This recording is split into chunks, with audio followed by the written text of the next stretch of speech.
Mark, He's arrived he has arrived. on streaming HBO Max. There you go. Superman.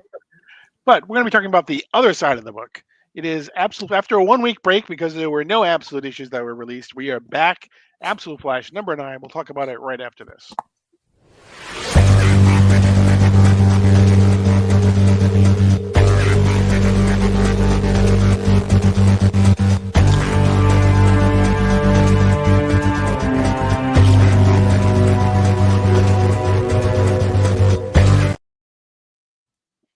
Ooh, sporting probably the cover of the week.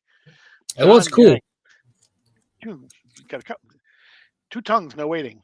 2 tongues. Oh, wait, you know why I have 2, Paul? Why? Because 1 I'm keeping. Yeah, So what you know what I'm doing with this one? giving it away. I would assume. Along with a stack of other John Jang books. You know where people can win those books? Probably on on on right here. Right here, this Christmas, for the special edition episode of Guess That Key. Oh, okay. There you go. Okay, I'm like a deep dive. What are we doing? A special Christmas episode of deep dive. That sounds fun. Okay, Oh. excellent. A nice John Jang When is that prize Christmas packet. episode? It is on the 17th of December. It is 2 episodes away. We have one episode coming up on the 3rd, and then the next one on the 17th. It's an OG episode, of course, always with Mark. And then we have Jake and Jesus coming back to join us, the OG team. It's going to be fun. So come by. Show starts at 9 p.m. right here. And you come by, try to guess what key we bring to the show, and stick around because we'll be giving stuff away for Christmas, including a giant John Jang pack of variants. And Paul always brings giveaways to each show. So even if you don't make the Christmas show, come by, guess some keys, have fun, hang out, and win some books. Yes, and we'll have a reading of Guess That Key. 'Twas the Night Before Christmas. Oh, I can't wait. We'll look forward to that. So, That's awesome. Last year, Santa showed up. yeah, exactly.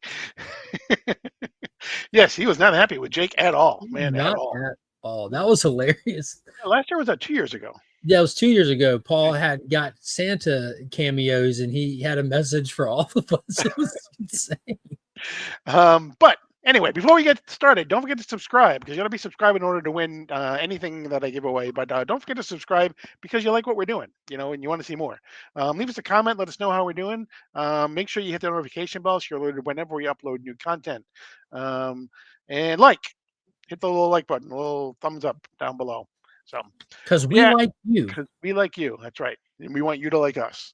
So, no Mhm. pressure. So yeah, after a week off, no absolute issues last weekend, but this past week we had Absolute Flash came back with Absolute Flash #9, and it doesn't really tell us, but it is definitely starts with a then. It's definitely a then. Yeah, Hey, do you know who Schwarzschild is? I do know who Schwarzschild is. Okay. That's Yeah. good. Yeah, he's in this issue somewhere. He's talked about at least. Yeah, exactly. Yeah, he provided the first exact solution to Einstein's gravitational equation. Did you know that his genius came at a cost? Really? Wow. Yeah, that's how this issue starts, with Wally just floating somewhere up in the ether.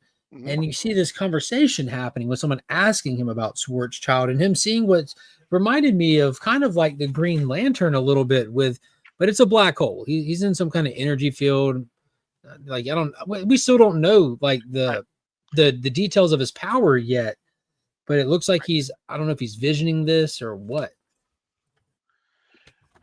Yeah, and then we jump back to something where I want to say, was that 2 issues ago, the end of 2 issues ago or something? Yeah, where the rogues caught up to him and he thought he was going to be dead, and they're like, "Hey, you want to go rogue?" What's the matter? Mama won't let you. Oh, And that's where we start basically with the rogues basically giving Wally a choice and saying, "Hey, why don't you come and join us?" And Wally's not sure that that's really going to be for him. yeah, we get a big reveal that they've been after him at the instruction of his father, but they're also aware that it's not his father pulling the strings. If we've already seen that Eleanor Thrawn is kind of in charge of the labs, and she's kind of a terrible person, and since we last saw her, she had Dr. West pistol whipped and restrained because now he's trying to ask questions about what's really going on here. But all of the rogues are loyal to him. It's revealed that they served with him in the past. He's like a brother to them, like a battle brother kind of thing. And they want to go back. All but one.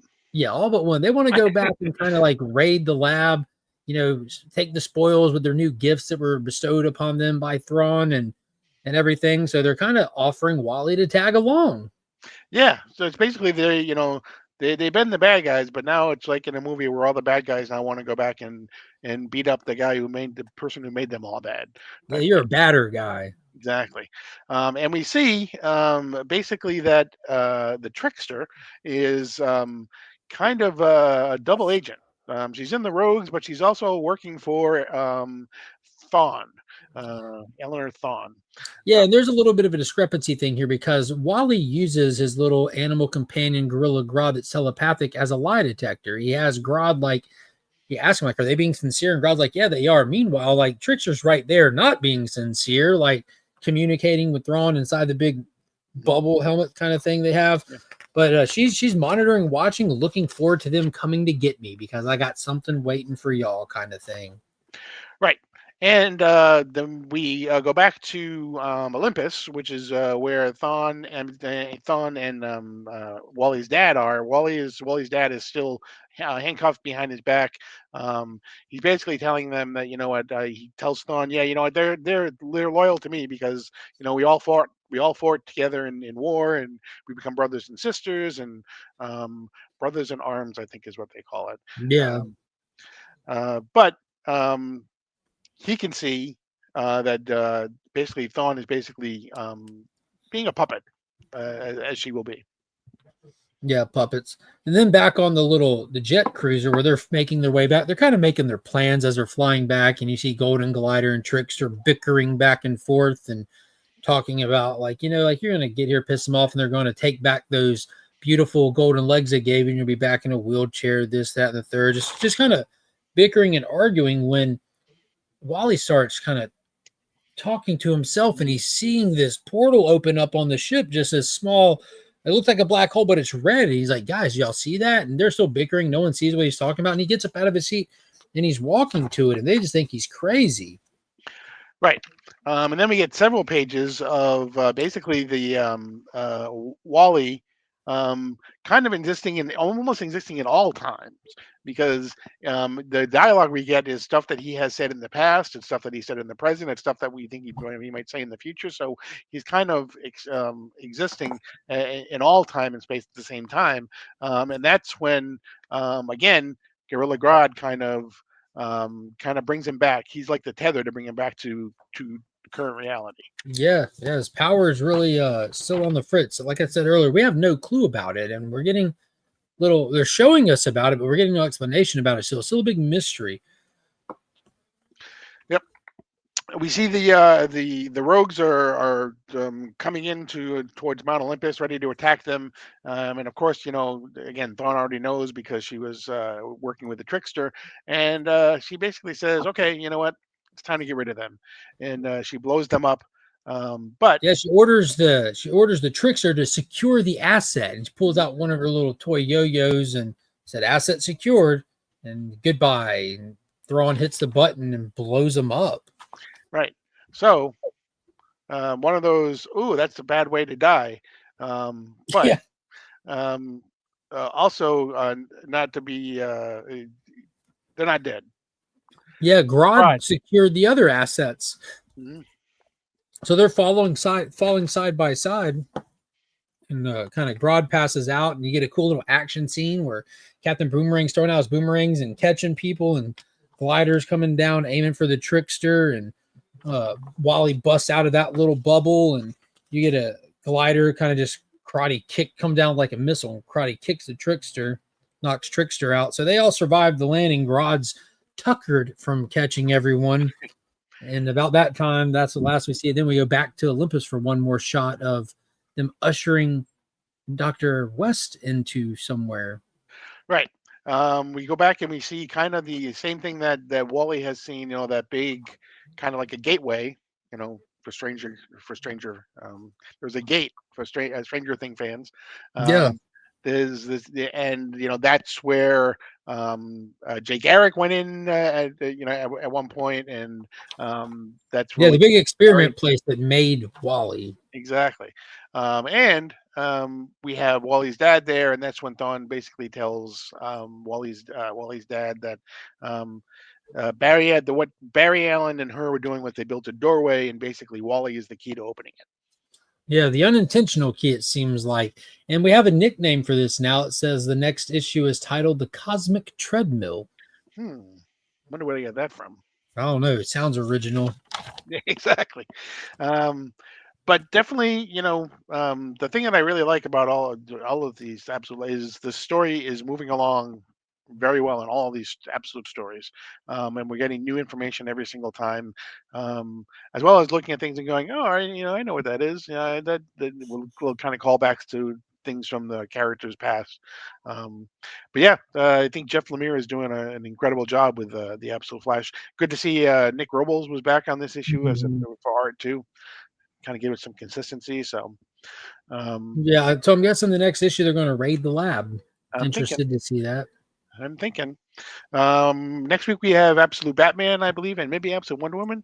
Scott Snyder said that basically they've signed on for like 35 to 40 issues they have um, planned, and that if they find that they need to expand some certain things, he wouldn't be surprised if they were on it for like 50 issues. So I think he was kind of concerned that people might think it might go the way of the Ultimate Universe, that it was like a finite type thing, which I still don't believe the Ultimate Universe is a finite thing. I think it's a finite thing with Jonathan Hickman, but I can't believe that they're not going to bring it back at some point. The current one, what I thought was it would, and I think the reality behind it is very sales based. Mhm. Yeah, Like they might have, if it was doing gangbusters like what the Absolute is, I'm sure they would be happy to keep just pushing and pushing and pushing. There'd be no reason not to. yeah. Well, I mean, Ultimate Spider-Man is in the top 5 whenever it releases. So Mhm. But they're having to invest in all these other books that yeah, aren't. that could be. That could be. But anyway, that's the Ultimate Universe. We don't. Yeah. Um, Give me the uh, old Marvel Ultimate Universe any day of the week. I love exactly. that stuff. Yeah, absolutely. Again, don't forget to subscribe. Don't forget to like. Don't forget to comment. Don't forget to hit the notification bell so you're alerted. But that's going to be it for this edition of DC Comics Deep Dive. As always, I am Paul. He is Mark. But we are Legion. And you're now leaving Sector 2815.